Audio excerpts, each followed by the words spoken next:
Joining us now in Studio B, a return guest and a fabulous one at that. BYU junior outside hitter. I can't believe you're a junior. It feels like you just got here. McKenna Miller is back in Studio B. Thanks for having me, guys. How are you? I'm great. How are you guys? We are having a lot of fun watching the #1 ranked team in the country. What's it like to be #1 in week 2 now? Doesn't feel any different. Like the first day when it was announced, it was kind of like, okay, cool. And then honestly, I forget about it a lot of the time. That's probably a good thing, right? Yeah. Let's just do our thing. Yeah. But there's not more pressure? You don't feel more pressure as the #1 team? No. I don't think any of us really care about the number in front of our name that much or the number in front of whoever we're playing. It's just someone else has given it to us, and we want to see how good we could be. So the number's just a number.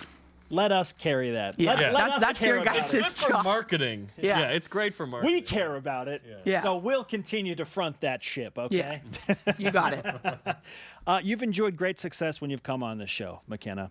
So let's just go ahead and get this out of the way and give you the I think you're a good karma player boost as well. right now. Yeah. Okay. We don't give it to sucky players, but we give it to good players, and then they're even better. Yeah. So take the karma now. Yeah. I got it. It's out of the way. All right. Got it. First time someone's ever like physically been like, okay, I have it now. Really? Yeah. In 5 years of doing this, no one's been like, okay, I have it. So thanks for receiving it? Question mark? I don't know. Brian Logan forced people to hold hands a few times. Yeah. It gets when Brian comes on, it gets weird. It gets weird. Okay, karma boost out of the way. I do want to go back to the #1 ranking just to ask, do you get annoyed with it when it's brought up? Is it more annoying or is it more validating? Neither. I don't know. I just, like we said, we don't really care. So people bringing it up, it's just like, yeah, it's whatever. And then if it's for a good thing on #1, it's just like, it's whatever. We still have practice. We still have another game, 2 games the next week. So. And I feel like your coaches do a really fantastic Heather job. Olmstead and company have you dialed in to where they're like, okay, that's great. Anyway, we have work to do. Yeah. Right? Like we have you said. a really good team culture about it, and it comes from our coaches. They do a good job. Now, this team has not been ranked #1 for a long time. So do you think that has to do with kind of the timing and being able to host Stanford? Or is this team on a similar plane as the previous couple of teams that were top 10 good like this team?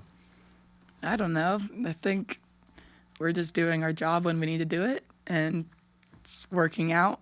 I mean, being #1's fun, but none of us are going out saying we're going to beat Stanford so we can be ranked #1. We're going out to beat Stanford. So okay. I think it just worked out that we're playing well when we need to be, and it's working for us. Do you notice any differences between this team and the 2 teams that you previously played on in terms of approach or scheme or any of that mentality?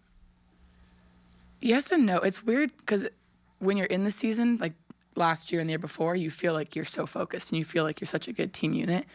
But this year, looking back, I can see everyone's just super committed and super driven. And like the team unit, I think this is the best we've been playing as a team since I've been at BYU, just everyone being effective all the way around the court. And I think that's why we're being so successful is we have 2 really good middles who can score and block whoever's on. And both the outsides, I hope, are doing their job. And Mary's in the back row just digging nails, and Lindy's just getting everyone involved. So I feel like it's a much more team unit instead of just like 1 or 2 players doing well and having to shoulder the weight. Obviously, you want to be #1 when the season ends. But like you talked about, things are going really well right now. There's not a weakness on this team. Everything's going swimmingly right now. What has it taken to get to this point, in your opinion, from a culture standpoint, from an execution standpoint? I think last year after Kentucky, when we lost, all of us in the locker room were just like, we're kind of sick of this. Like, we don't want to experience this again. Like, we know we can go further, and we know we have the talent and like the want to win.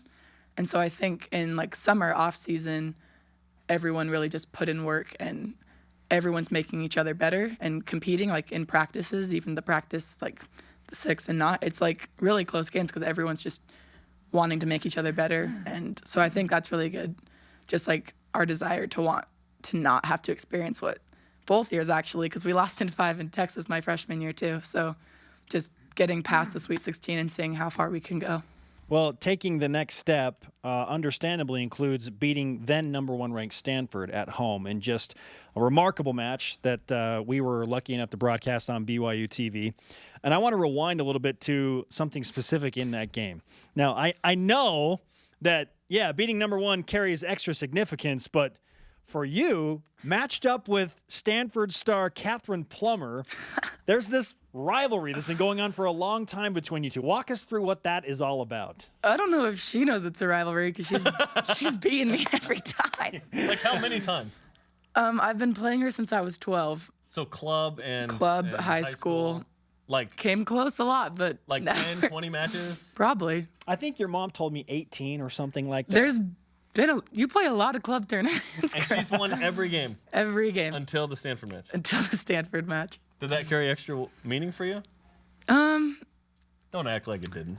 not like during the game it wasn't, but just like afterwards, like when we were high fiving, I was like, oh, that high five felt a little bit nicer. Like, I got one. I got it. I got one. It's like college. 18-1, but that one. Yeah. But that one, but you're 1-0. But the one. Yeah. Oh, the one is the one. Yeah, that's Let's a great go. that's a great story. And she's a tremendous player. Yeah, It was a she's fun night. incredible. National Player of the Year last year? Yeah. Is that her? Yeah, she's really good. You're hitting 306, which is better than you've hit the last 2 years. And you have as many aces this season as you did the last 2 years combined. You had 5 against USC. Why are you serving better and hitting better? What's going on? I didn't know that. That's the point. You come here and we tell you things you didn't know, McKenna. Yeah. The coach is like, no, don't tell her that. I don't know. I've really worked on my serve. We serve thousands of balls in the winter, just a lot, and we're really good on like little things. Even if your foot is 2 inches from where it should be, our coaches are really good about getting our cues or what we need to do to get a good serve. And so, I'm not trying to get aces. No one on our team is, but sometimes I guess they just fall the right way. I guess. Why number 14, by the way? I honestly don't know. It just like everyone has a number like that speaks to them, you know? Yes. Yeah. Yeah. 14 was I don't know. There's not a reason No, to it's it. true. Everyone Embrace likes that. Just Yeah. say, it speaks to me. It speaks to me. In football, that was a good one. It was a good BYU. one. Tied up. It's retired. It is? And yes. Gifford Niels. Oh, I didn't know. Yes. The number 14 is retired. And maybe, who knows? No, I'm not going to go there. Nah. If you keep this ace mark up, yeah, maybe. McKenna Miller, BYU junior outside hitter, one of our favorites on BYU Sports Nation, is with us. Let's move ahead to Pacific. What do the Tigers do? that. You play them tonight. You open up West Coast Conference play. And I know this is a big mental turn because now it's like, look, we need to win the West Coast Conference. That's the next goal. What does Pacific do that has your attention? I think they're just really scrappy. We've seen in film they dig a lot of really good shots that would fall on other teams. So we just really need to be patient because we're going to take good swings and they're going to dig some, and that's okay. Like, we have to expect it and just keep chipping away and doing what we can to score and keep putting the pressure on them. They're a really good, just competitive team. They represent an entire ocean. An entire ocean. My home.